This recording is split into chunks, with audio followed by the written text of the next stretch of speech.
Greetings VC, Andy here again, and this video is part 2 of my roundup of February new releases, or in some cases nearly new releases. Last time I covered 6 records, and I've got another 6 today. Now I went a bit over the time I do like to try and keep these within 30 minutes. I went way over last time, so I'm going to try and speed this one up a little bit. As I say, I've got 6. I'm starting with a debut, and it's by a very, very young band called the Molotovs. And this album, somewhat appropriately, is called Wasted on Youth. There you can see them there. They are brother and sister, so they're siblings. So that's Izzy, and that's Matthew, and Cartilage is the name. Now they are incredibly young. I mean, they're still in their teens. She's 19. I think he's 17. So they both do vocals. She plays bass, he plays guitar. He's very good, I've got to say.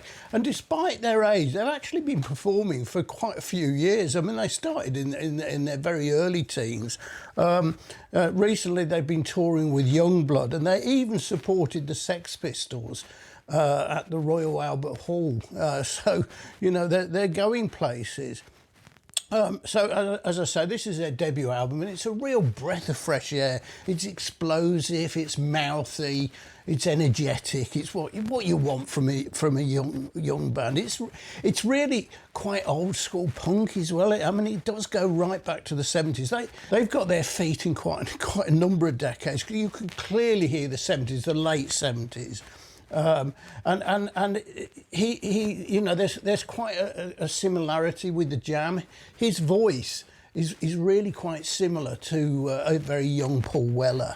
But you know, it's not that. They go through new wave punk, you know, 80s into the 90s. There's a bit of Britpop in there. In fact, I saw them described as Brit Punk, which I thought was quite a good tag. He's the songwriter, and, you know, for such a youngster, they're actually quite well written.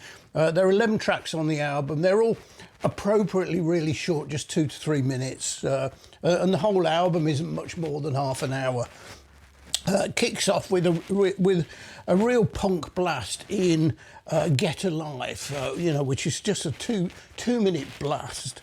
And that then follows by a track called Daydreaming, which is like classic 90s Britpop. And somehow it seems to be able to meld the spirit of both Blur and Oasis at the same time somehow. And then it moves into more. Yeah, that's the 3rd track. So these are as they go, which is the Jam reborn. It really is.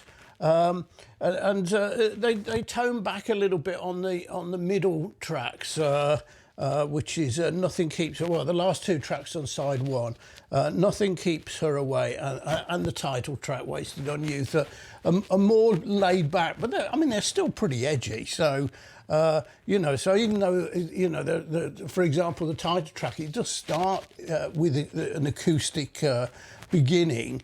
It soon gets pretty heavy though.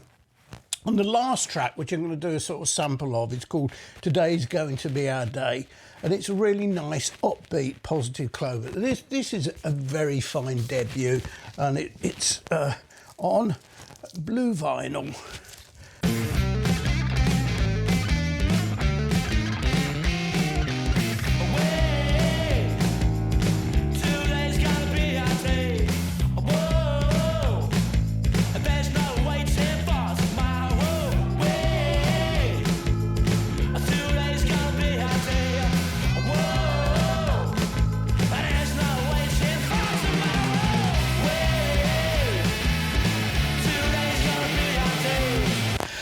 And now the second one is, I think this is my surprise of the month.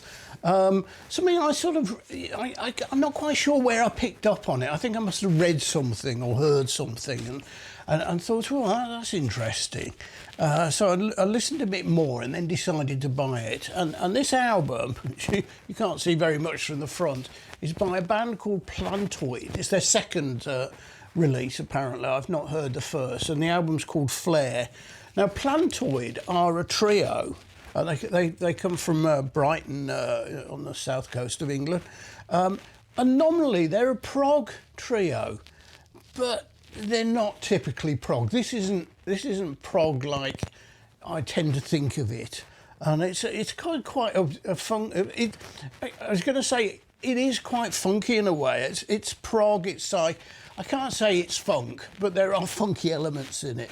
And despite, and it can be quite heavy at times.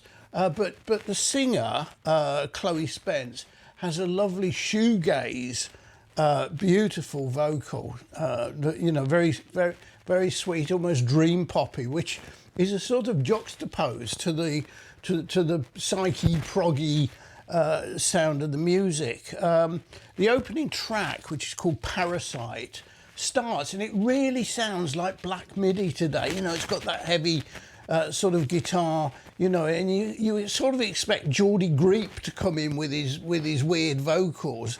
But then Claire Spence comes in with a shoegaze vocal, and they shouldn't go together, but somehow they do. I do a sample of the track Worn, and that's as near to prog shoegaze as you can get. Yes, prog and shoegaze, it's just weird. And I saw this, I think this is brilliant. I saw this in a review described as ethereal, like Lush on a weed bender, which I thought was really funny. The closing track is called Daisy Chains, and it's a 7-minute mix of everything that is good about this band. It's got a bit of everything in there. Great guitars and drums. It's got those beautiful vocals, and it has this sort of somehow trippy, noodling prog bombast in there, and even a post-rock crescendo of sort. It's really epic, absolutely brilliant album. Really enjoying that one, and it's just on black vinyl.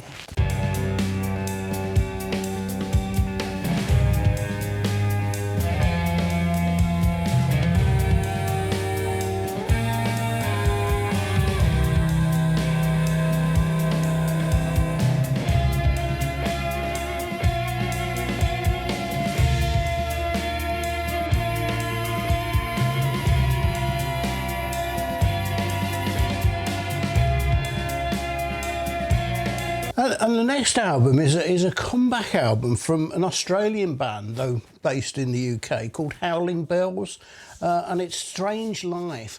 Now, I had on a digital, just digital downloads from years ago. I have their first 2 albums, and really enjoyed them. I haven't listened for a little while, but I remember enjoying them. And then I read that they're coming back after something like a 12-year hiatus with this album, Strange Life. And they're again different to the last one. So this is more indie, a little bit psyche at places, but it's more sort of a little bit goth here and there, but it's more indie than anything. But again, they've got this sort of dream pop, sort of shoegazy style female vocals in there, and Juanita Stein is the singer, and as I say, they've sort of been on a hiatus. I don't know whether there's been kids and stuff like that coming along, but they are. And she brings quite a refined sort of style to the sort of the sort of indie rock style guitar rock which underlies it. Real guitar riffs meets dream pop somehow. Really nice. Yeah, so it kicks off with a track called Unbroken, which is a sort of like a welcome back opener, really. It's brooding guitars and really spellbinding vocals. The second track is Heavy Lifting. So another track which I mean, they're good all the way through, but the opening 3 tracks are quite noteworthy. Heavy Lifting, it's really quite grunge-like in places, but somehow with those sort of dream pop vocals. So, again, it shouldn't work, but it does. And the third one, which I really like, I'll do a sample of that, is called Angel. How many songs have been called Angel over the years? And this has got sort of shimmering guitars and strong vocals. It reminds me a little bit of Ellie Rousel of Wolf Alice in the style of the vocals on this one. It's a real return to form, I think, and it's on where are we? On red vinyl, single LP. But really annoyingly, it's one of those ones where there is absolutely no indication from the label what side of the record you're looking at. So the only way you can tell, other than just simply put it on and see what tracks play, is by squinting at the etchings on the run out. So that's a bit annoying.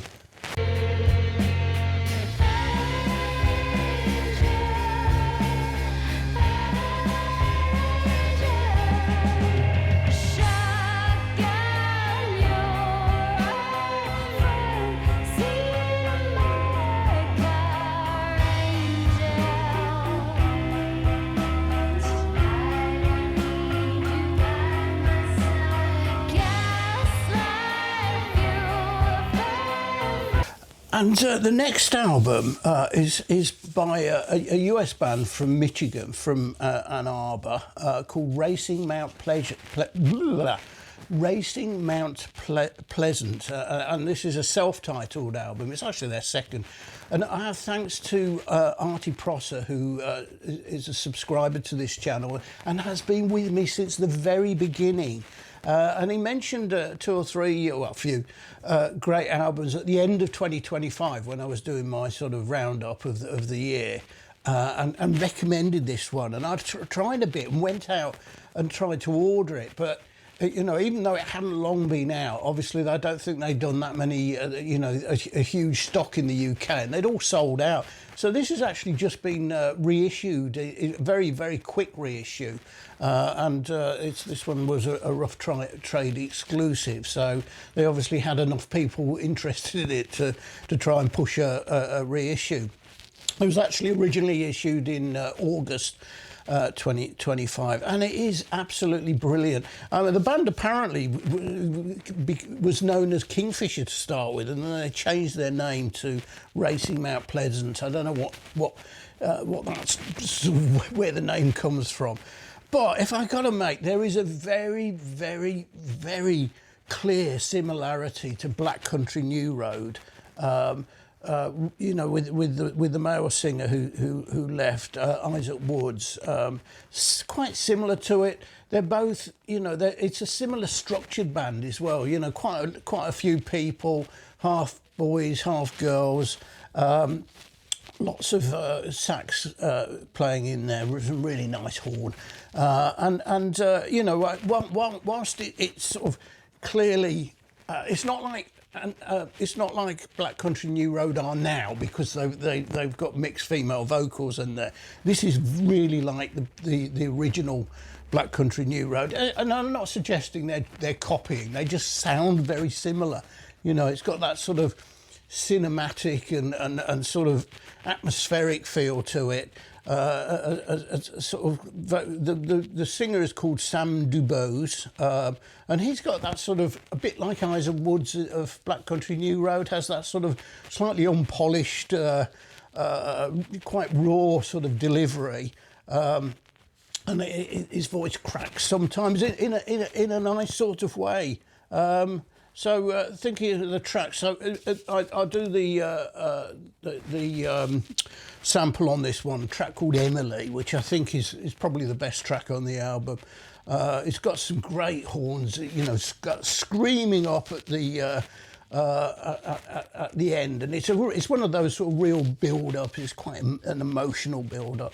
Your New Place is the opener, and that's a 7-minute start. It gets you in there. It's quite lush. It's got orchestration in there. It's a lovely track. The title track is more rocky than the others. Lots of, you know, a good drum and bass going on. And Call It Easy is almost sort of a bit of a jazz feel, sort of like a lounge jazz style, but you know, but still quite heavy in places. It's another great album, and it's.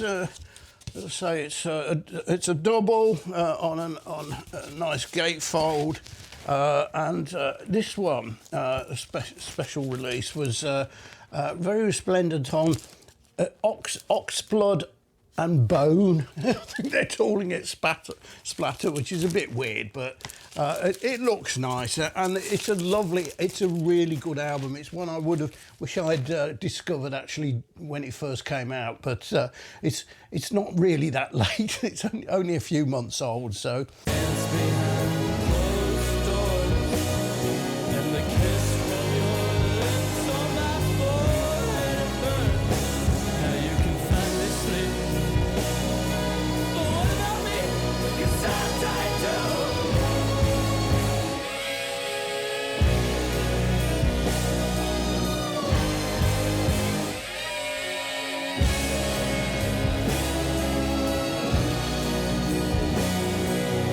And the next one has the Rough Trade album month, and it's another debut, and it's by a guy called there's the front of it, and there you can see it's by Tyler Ballgame. That's not his real name. It's actually Tyler Perry is his board name, but he goes under the title Tyler Ballgame, and it's For the First Time. Now this. This is an album I before it actually came, and I never know what's the Rough Trade album of the month. It's always a surprise. Sometimes a good one, sometimes a poor one. This is sort of in the middle, and it's something of I find of a curate's egg, the proverbial curate's egg. It's sort of like. Good bits, less good bits. It's a nice album, but I'm sort of damning it with fate praise by calling it nice. So Tyler's got a strange. I mean, he comes from Rhode Island originally, and he started out really in a covers band, and with a penchant for doing Roy Orbison covers, and he's got this sort of like falsetto.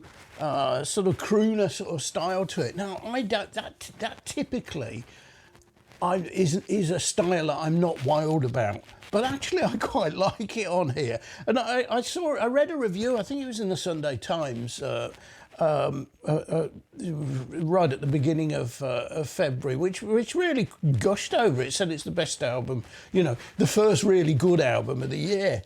No, I thought that sounds interesting. Anyway.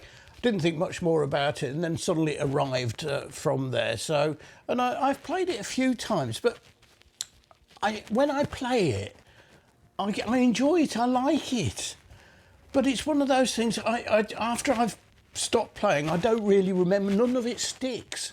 There are absolutely no earworms in here. I can't. I look back and I think I can't think of specifically of any individual tracks which I thought, wow, that's good.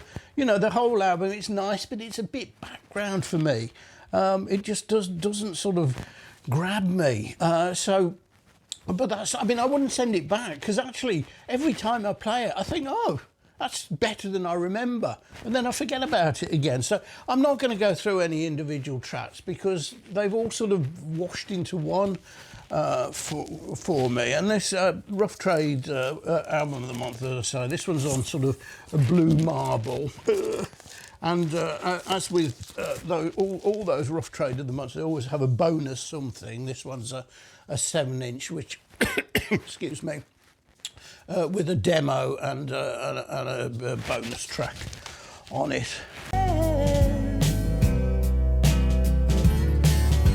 Can't wait to meet you for the first time again.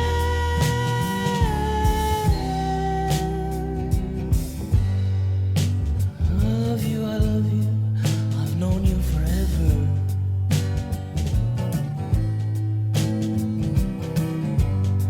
Your fire was and always will be. And the next one is well, again, it's a 2025 issue, but it was a reissue. So it's an album which originally came out in 2004.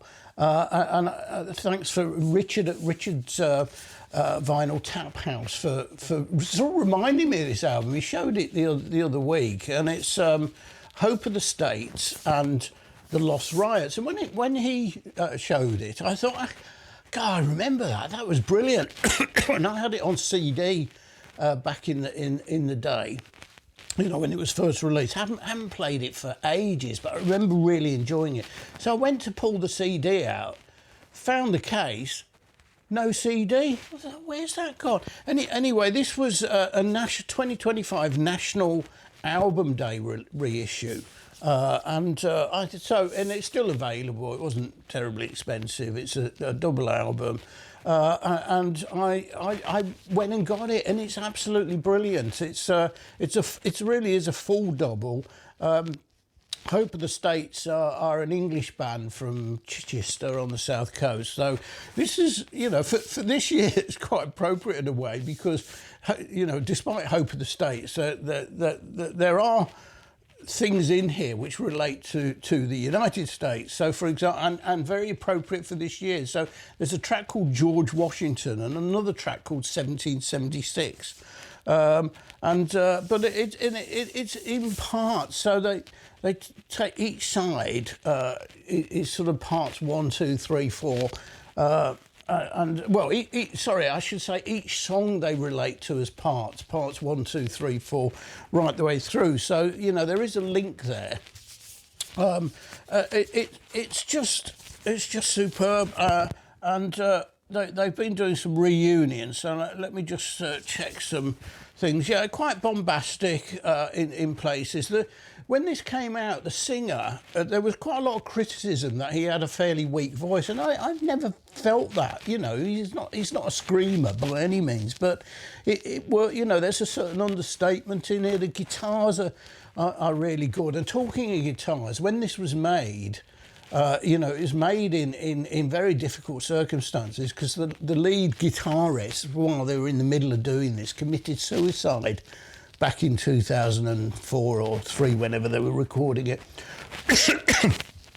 And this one's got 4 bonus tracks at the end as well, which fit very nicely with it. And it's, you know, you've got a bit of everything in here. So I read this in a review and thought, yeah, that really sort of sums this up. So if I read this little paragraph out, this will give you a good feel for it. It says, echoes of other acts ripple through the lost right. Oh, this was the NME back in their original one.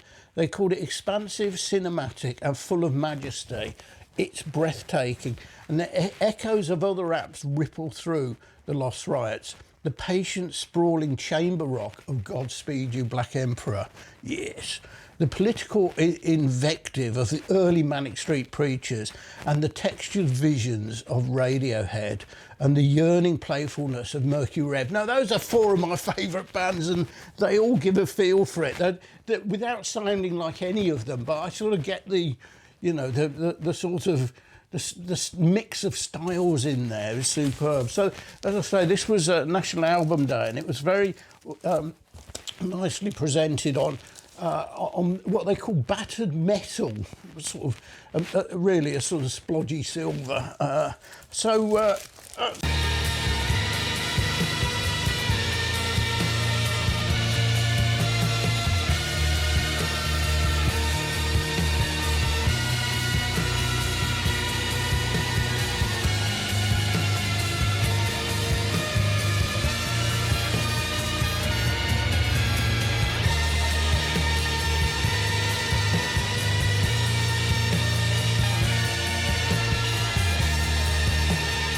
Very good. Now, I've whizzed through that deliberately because I dwelled too much on the first one. So, hope you enjoyed that.